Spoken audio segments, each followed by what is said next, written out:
आई, मला घरी जायचंय.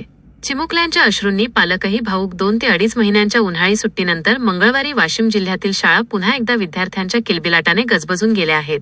नव्या शैक्षणिक वर्षाच्या पहिल्याच दिवशी शहरासह ग्रामीण भागातील शाळांमध्ये विद्यार्थ्यांचे पुष्पवृष्टी, औक्षण आणि गुलाब पुष्प देऊन जल्लोषात स्वागत करण्यात आले. पहिली आणि पूर्व प्राथमिक वर्गातील अनेक चिमुकल्यांसाठी आजचा दिवस विशेष ठरला. काही विद्यार्थी आनंदाने हसतमुखाने शाळेत दाखल झाले, तर आई वडिलांपासून दूर राहण्याची सवय नसल्याने अनेक चिमुकल्यांना अश्रू अनावर झाले.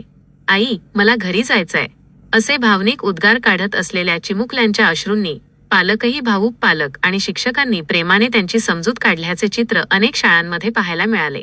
शाळांच्या प्रवेशद्वारांवर आकर्षक सजावट करण्यात आली होती. काही ठिकाणी प्रवेशदिंड्या, सांस्कृतिक कार्यक्रम आणि राष्ट्रगीताच्या माध्यमातून विद्यार्थ्यांचे स्वागत करण्यात आले. नव्या शैक्षणिक वर्षाच्या स्वागतासाठी शिक्षक आणि शिक्षकेतर कर्मचाऱ्यांनी विशेष तयारी केली होती. दरम्यान शाळा सुरू होणार असल्याने गेल्या काही दिवसांपासून बाजारपेठांमध्ये शालेय गणवेश, बूट, दप्तर, वह्या आणि पुस्तकांच्या खरेदीसाठी मोठी गर्दी दिसून आली. नव्या शैक्षणिक वर्षाबाबत पालक आणि विद्यार्थ्यांमध्ये उत्साहाचे वातावरण निर्माण झाले आहे.